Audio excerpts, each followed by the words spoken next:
நீங்கள் பார்த்துக் கொண்டிருப்பது உங்கள் விஜய். நீ சொன்ன மாதிரி சீக்கிரத்திலேயே இதுக்கெல்லாம் ஒரு விடிவு காலம் வரணுமா? வாங்கண்ண சாப்பிடலாம். வேண்டாம்மா, காலையில சாப்பிட்டுட்டு தான் வேலைக்கே போனேன். உங்ககிட்ட இந்த விவரத்தை எல்லாம் சொல்லிட்டு போகலாம்னு தான்மா வந்தேன். அண்ணா, இனிமே நீங்க அந்த வீட்லயும் இருக்க வேணாம். மாமாவை அனுப்புறேன், அவரு வேற எங்கேயாவது உங்களுக்கு ரூம் எடுத்து கொடுப்பாரு. சரிம்மா, அப்ப நான் கிளம்புறேன்.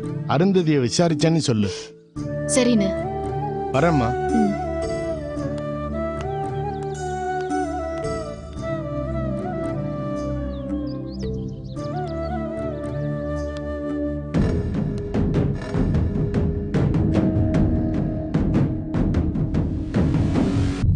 மேடம், வாழ்வா சாவான்னு அந்த பொண்ணு துணிஞ்சிட்டா. அவ இப்படி பண்ணுவான்னு நான் கொஞ்சம் கூட எதிர்பார்க்கல.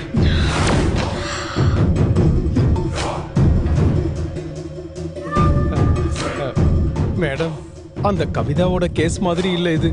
சண்முகராஜன் சார காணும்னு நீங்க போலீஸ்ல கொடுத்த கம்ப்ளைண்ட இன்னும் வாபஸ் வாங்கல. ஆனா அருந்ததி ஹைகோர்ட்ல ஹெர்பியஸ் கார்பஸ் பெட்டிஷன் போட்டிருக்கா. குடுக்கட்டையா?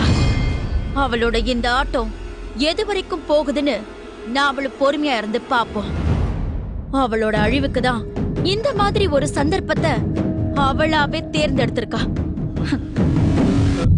அப்படி உறுதியா சொல்ல முடியாது மேடம்.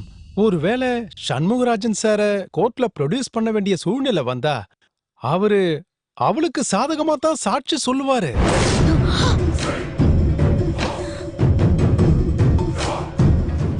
அது மட்டும் இல்ல மேடம், கோர்ட்ல அந்த அருந்ததி இன்னும் என்னென்னத்த போட்டு கொடுப்பான்னு யாருக்கு தெரியும்? நீங்க மாட்டிக்கிட்டா நானும் மாட்டிக்குவேன். எனக்கு ஒரே நடுக்கமா இருக்கு மேடம். ஏயா, சண்முகராஜன் கோர்ட் வாசல மிதிச்சாதானே அவளுக்கு சாதகமா சாட்சி சொல்வாரு? போலீஸ்ல மிலிட்டரியே வந்தாலும் சண்முகராஜனை விட்டு கொடுக்க மாட்டோன்னு நாம டிசைட் பண்ணிட்டா அப்புறம் அவ என்ன பண்ணுவா? விட்டு கொடுக்க மாட்டோம்னுலாம் நம்ம அடம் பிடிக்க முடியுமா மேடம்? கோர்ட் விவகாரம் இல்லையா? அங்க எடுக்கிற முடிவை யாராவது மாத்த முடியுமா? எனக்கு எந்த பயமும் இல்ல சிற்றம்பலம். நீங்க நினைக்கிற மாதிரி சண்முகராஜன் கோர்ட்ல ஆஜரானாலும் எனக்கு எதிரா சாட்சி சொல்ல அவரோட நாக்கு துணியாத. துணியவும் விட மாட்டேன். அதுக்கான சில ஏற்பாடுகளை நான் ஏற்கனவே செஞ்சு முடிச்சிட்டேன். நீங்க என்னதான் ஏற்பாடுகளை பண்ணாலும் சண்முகராஜன் சார் மேல எனக்கு நம்பிக்கை இல்லை. அதனால நீங்க சொல்றதையும் முழுசா என்னால ஏத்துக்க முடியல.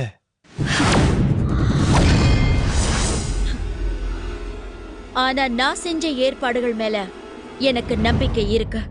அது மட்டும் இல்ல, சண்முகராஜன் என்ன மீற மாட்டார்னு நான் உறுதியா நம்புறேன். மேடம், என்ன நடக்க போகுதுன்னு பொறுத்திருந்து பாருங்க. பொறுத்திருந்து பாருங்களா? பொறுத்தார் பூமி ஆழ்வார்னு சொல்லுவாங்க. ஆனா முடியுமா? பழனி ஆண்டவா, நீதான் பாத்துக்கணும்.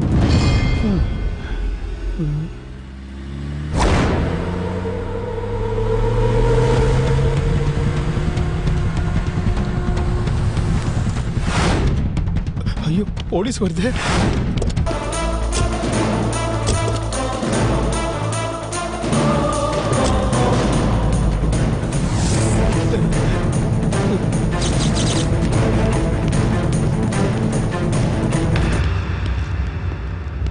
மிஸ்டர் சண்முகராஜன் சாரை பார்க்கணும். கூப்பிடுங்க.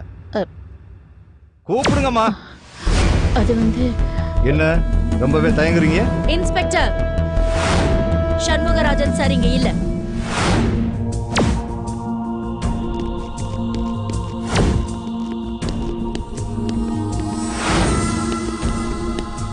அவர் எங்க போயிருக்காரு? என்ன இன்ஸ்பெக்டர் தெரியாத மாதிரி கேக்குறீங்க?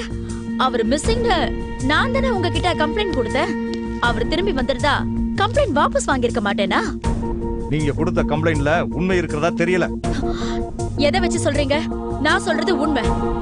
மிஸ்ஸஸ் நீலாம்பரி அட்வொகேட் தானே? எஸ். கோர்ட்ல உங்க கேஸ்க்காக மட்டும்தான் வாதாடுறீங்க, அப்படித்தானே? ஒரு லாயருக்கு பொய் சாட்சிகளை உருவாக்க முடியும்னா ஒரே நிமிஷத்துல ஒரு பொய்யையும் உருவாக்க முடியும். இந்தாங்க சார். இத பாருங்க, மிஸ்டர் சண்முகராஜன் வீட்டுக்காவல்ல இருக்கிறதாகவும் அவரை இங்க இருந்து கோர்ட்ல ஆஜர்படுத்தணும்னு கோர்ட் ஆர்டர். நாங்க இந்த வீட்டை சர்ச் பண்ணணும். புடிங்க. சார். Okay sir.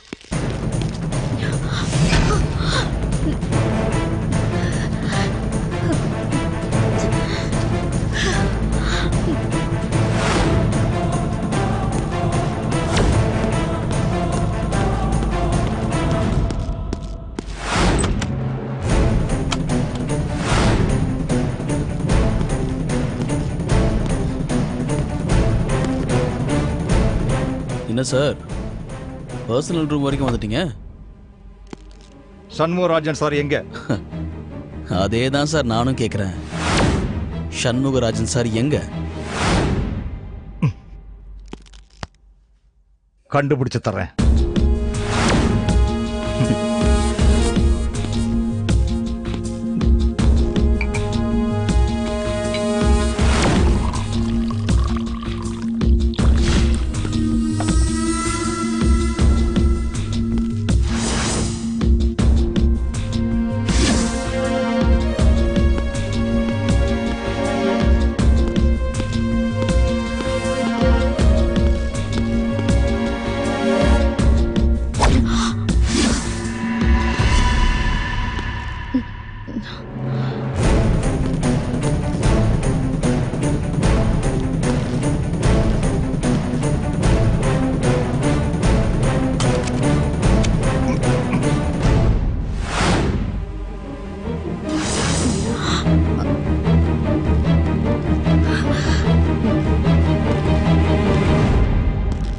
இந்த ரூம் கதவை திறக்கிறதே இல்லையோ?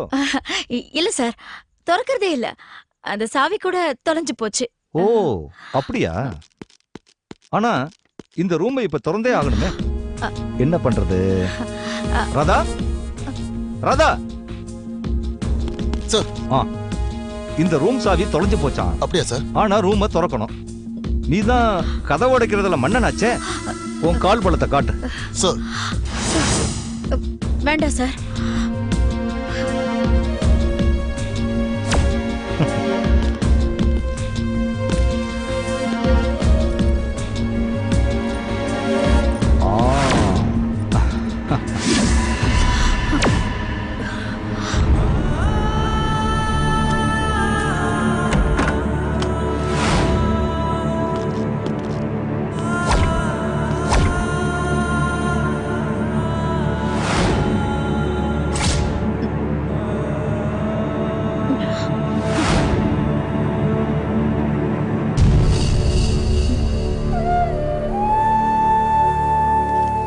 ஆமா, நீங்க தான் மிஸ்டர் சண்முகராஜனா?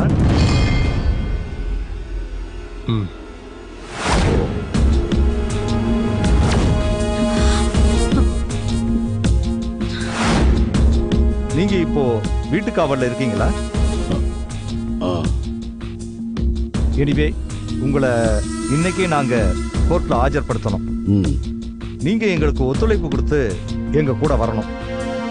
நடந்து வர்றதுல பிரச்சனை எதுவும் இல்லையே? கூட்டிட்டு வாங்க.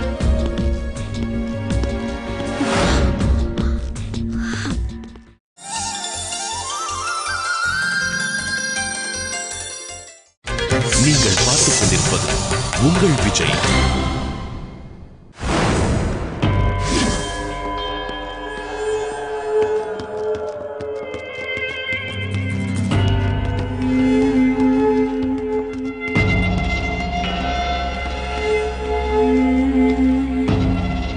இவரை கூட்டிட்டு போங்க.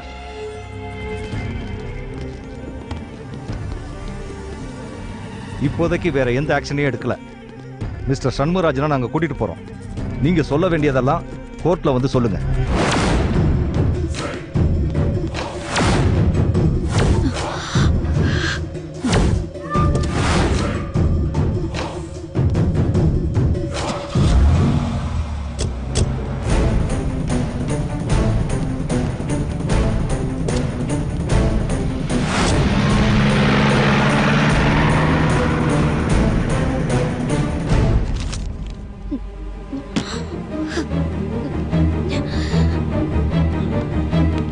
யோ, இது நீ இன்னும் போகலையா? நான் எங்க மேடம் போறது? ஆ, ஜெயிலுக்கு. போவோம். கூடிய சீக்கிரம் எல்லாருமே சேர்ந்து போலாம். சித்தி இப்ப என்ன பண்றது சித்தி? ஏதாவது செஞ்சுதானே ஆகணும். செய்றேன்.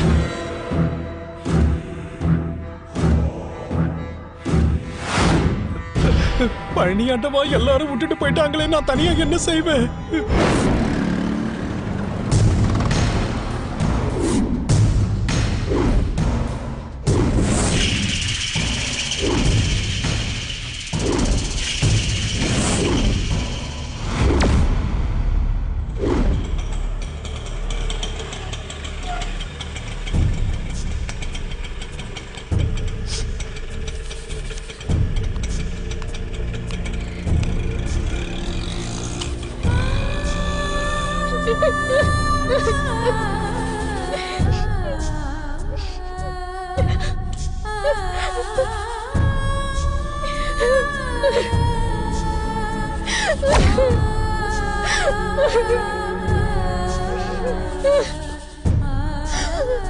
அக்கா என்னாச்சுக்கா?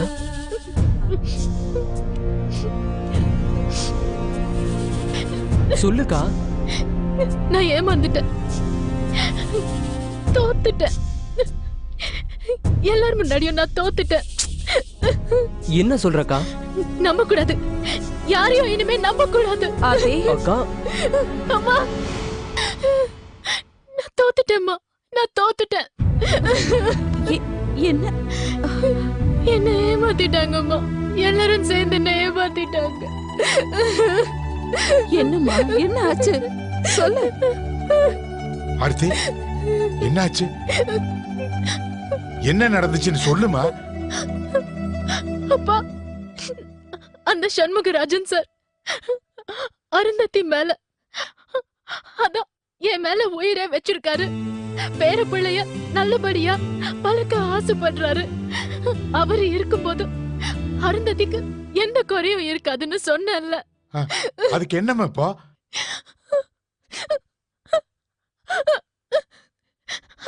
அவர் என்ன காரியம் பண்ணாருன்னு தெரியுமா? என்னம்மா பண்ணாரு?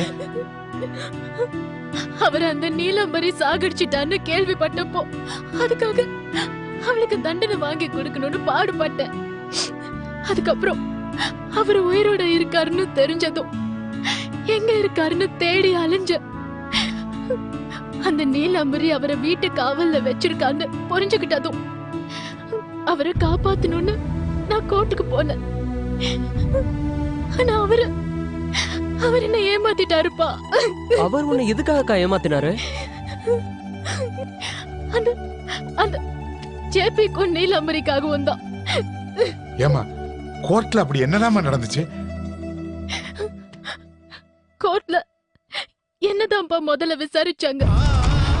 எதிர்த்தரப்பு வக்கீல் நீலாம்பரி என்ன பார்த்து இப்படி ஒரு ஹேபியஸ் கார்பஸ் பெட்டிஷன் கொடுத்து சமுதாயத்துல இருக்கிற பெரிய குடும்பங்களை அவமானப்படுத்துறது தான் உன் வாடிக்கையான்னு கேட்டாங்க. அதுக்கு நான், எனக்கு அப்படிப்பட்ட நோக்கம் இல்ல. திரு சண்முகராஜன் சாரை நான் கடத்திட்டு போனதாகவும் அவரை கொலை செஞ்சிருக்கலாங்கிற சந்தேகம் இருப்பதாகவும் ஸ்டேஷன்ல ஒரு கம்ப்ளைண்ட் இருக்கு. அந்த கேஸோட உண்மையை வெளிச்சத்துக்கு கொண்டு வரவும் நான் நிரபராதின்னு நிரூபிக்கவும் வீட்டு காவல்ல இருக்கிற சண்முகராஜன் சாரை மீட்டு தரணும்னு நான் கோர்ட்டை அணுகுனேன். அப்படி நான் சொன்னதும் சட்டுன்னு அந்த பொம்பளை உனக்கும் சண்முகராஜன் சாருக்கும் என்ன ஒருவனு கேட்டா. நானும் விடல. கொஞ்ச நாளுக்கு முன்னாடி சண்முகராஜன் சார் அவரோட சொத்தெல்லாம் ஏன் பேருக்கு எழுதினாருன்னு, அதுக்கப்புறம் அதை ரத்து பண்ணிட்டாருன்னு சொன்ன. அப்போ அந்த பொம்பளை என்ன பார்த்து, நீ இப்ப பிரெக்னண்டா இருக்கியா? ஆமா. கல்யாணமாகி எத்தனை நாள் ஆகுது?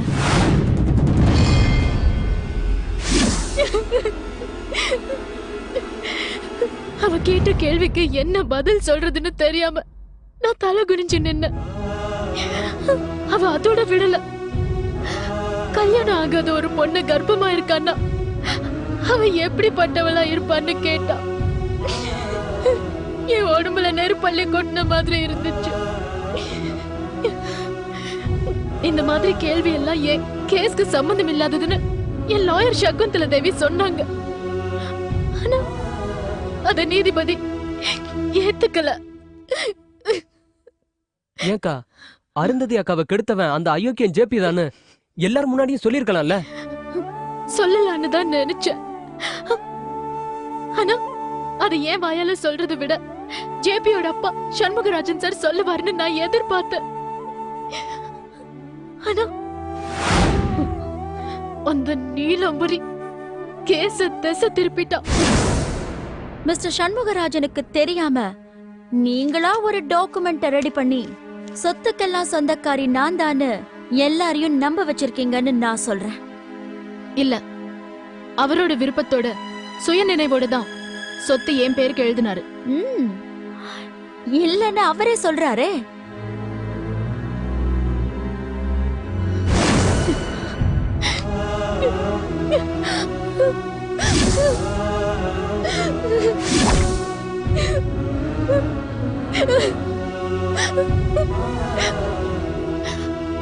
அதுக்கு பிறகு சண்முகராஜன் சார விசாரணை பண்ணாங்க.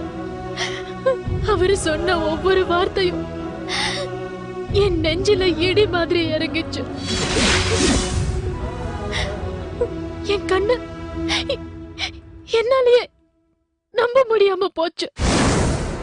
சொத்துலாம் என் பேர்ல தான் இருக்கு. பவர் ஆஃப் அட்டர்னி மட்டும் என் மனைவி பேர்ல கொடுத்துருக்கேன். அருந்ததிங்கிற பொண்ணு எனக்கு யாருன்னே தெரியாது. அந்த பேருள்ள பொண்ணுக்கு எனக்கு எந்த விதமான உறவும் இல்லை.